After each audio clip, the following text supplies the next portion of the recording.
자, 이번에는요.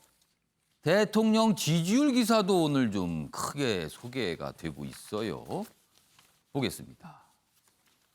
집값, 인천공항 등 겹악재다. 문재인 대통령과 민주당 지지율이 동반 하락했다. 이 얘기입니다. 여기 보시면요. 지지율 그래프부터 좀 보실까요? 이 그래프가 이제 리얼미터 조사인데요. 2월 첫째 주부터 7월 첫째 주까지 뭐 한 몇 개월 정도의 그래프 흐름이 있죠. 맨 위가 이제 문재인 대통령의 지지율이에요. 이렇게 보죠. 2월에는 한 40% 중반대, 그리고 총선이 끝난 뒤에 굉장히 높게 갔습니다. 근데 그 이후에 내려가요. 그래서 7월 첫째 주는 50% 밑으로 빠졌다. 물론 근소한 차이입니다만 5라는 숫자가 앞에 지워졌다. 이렇게 좀 쓰고 있거든요. 그리고 민주당 역시 뭐 대통령 지지율과 같이 이렇게 뭐 같이 가는 느낌이 있어요. 그래서 내려가고 있고, 반면에 미래통합당 지지율은 내려갔다가 총선 직후에 조금씩 올라가는, 뭐 급격한 모습은 아니다만 그래도 올라가는 모습을 보이고 있다. 이렇게 그래프는 나타내고 있습니다. 내용 좀 더 보겠습니다. 자, 여기 큰 제목에 뭐 겹악재 있잖아요. 집값, 그다음에 인천공항 뭐 관련된 문제들, 그리고 여기에다가 법무장관, 검찰총장 갈등까지 뭐 겹쳤습니다. 몇 가지가. 그래서 부정평가가 급증했다. 50% 밑으로 내려왔다. 이렇게 돼 있습니다. 자, 여당. 일희일비하지 않겠다고 하지만 이건 뭐 내려가는 속도가 너무 빠르다. 그래서 고민이다. 뭐 이렇게 나타나 있습니다. 자, 그래서 이 얘기 좀 해보겠습니다. 이종근 평론가와 주원규 교수님은 지지율이 지금 문재인 대통령 지지율이 좀 약간 내려가고 있어요. 가장 큰 원인은 어디에 있었는가? 한 가지 이유만 좀 골라달라고, 써달라고 미리 질문을 드렸어요.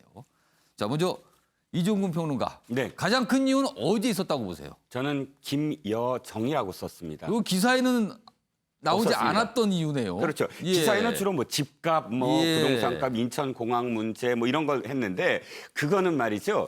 낙타가 사막을 건널 때 예. 너무 많은 짐 때문에 다리가 부러졌어요. 그러면 낙타 주인은 무슨 생각을 하냐면 예. 마지막 한 짐만 안 실었으면 낙타는 갔을 텐데 이렇게 생각하지만 정확하게는 낙타 짐이 너무 많이 실었기 때문에 한 짐이 원인이 된 거거든요. 즉 무슨 얘기냐면 지금 떨어진 건 뭐 기사처럼 예. 인천공항 문제라든지 부동산값 다 원인이 될 수 있어요. 하지만 예. 진짜 원인, 그러니까 정말 이 추세선에서 예. 결정적으로 이제 하락한 가장 큰 동력은 예. 대북 정책이다. 실질적으로 문재인 정부가 이끌어가는 지지율로 예. 이끌어가던 가장 큰 것이 대북 정책이거든요. 예. 일관된 흐름이 있었고 또 우리나라가 경제라든지 이런 게 어려울 때 문재인 대통령이 이렇게 얘기했습니다. 평화 경제. 즉, 이 대북 정책만 실현되면 우리나라는 경제도 잘 될 수 있다. 모든 어떤 문제가 생길 때마다 사실은 대북 정책이 가장 우선이고 그것만 되면 되는 걸로 플랜 A로 말씀을 하셨거든요.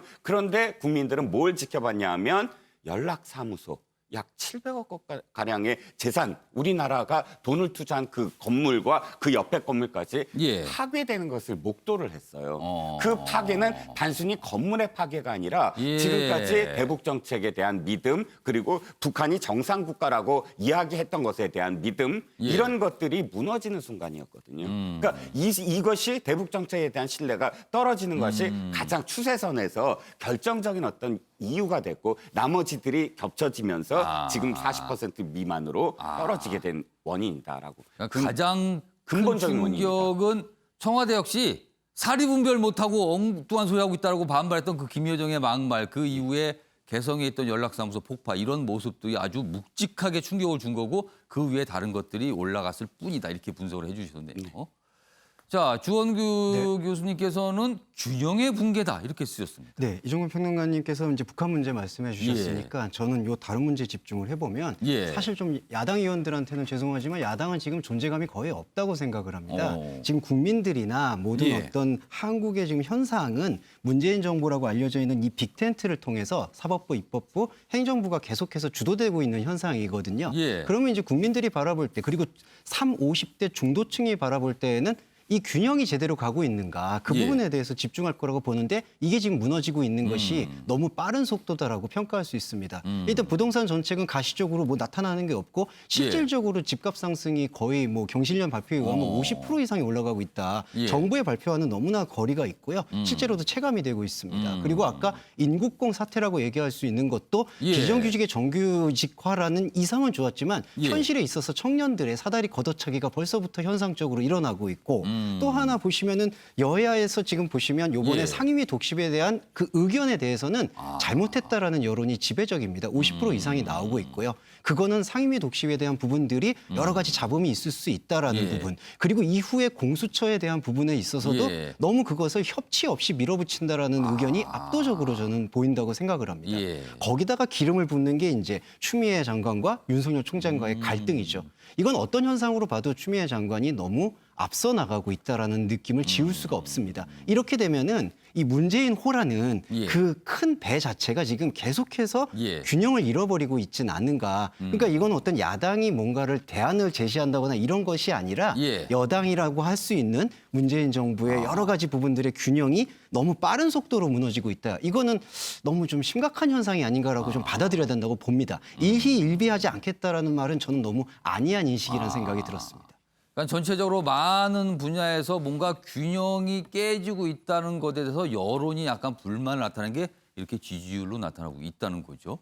자, 김종인 미래통합당 비대위원장이 분석을 좀 내놨어요. 어제 기자들에게 그 얘기를 좀 한 내용인데 여기 화면으로 준비돼 있어요. 이제 문재인 대통령 지지율이 하락하는데 그거에 대해서 어떤 이유가 있다고 보냐에 대한 설명이에요. 부동산 안정 기미 안 보이고 추미애 장관, 윤석열 총장 오가는 이야기 보면 짜증이 날 수밖에 없다. 과거에 이런 정부 없었다. 김구락 교수님. 그러니까 여론이 지금 짜증을 내고 있다는 거라고 평가를 했어요.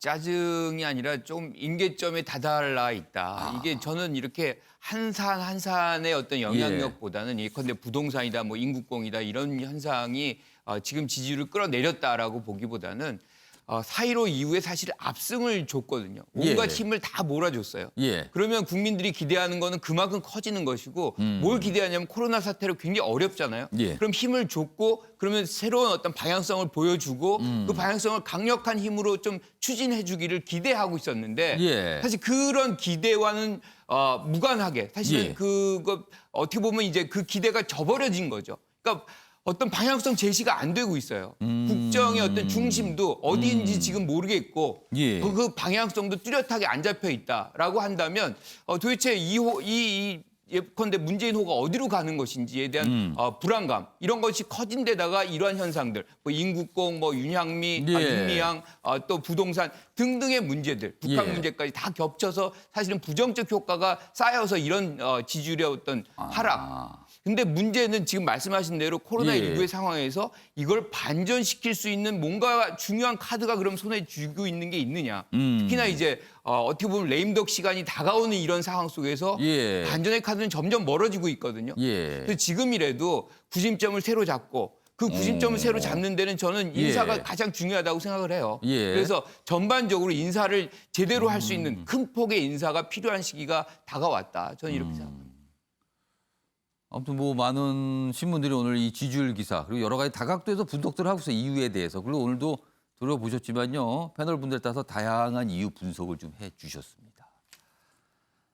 아침에 매일경제는 유튜브로도 생중계되고 있습니다. 그리고 오늘도 많은 분들이 댓글을 올려주셨습니다. 한 두 가지 정도 주제, 그러니까 부동산 대책과 관련해서 참 많이 올려주셨고요. 그다음에 대통령 비서실장 관련된 내용의 댓글도 좀 있습니다. 화면으로 보겠습니다. 부동산 대책과 관련된 내용들이에요. 너덜너덜 땜질식 부동산 정책. 집값은 더덩실중.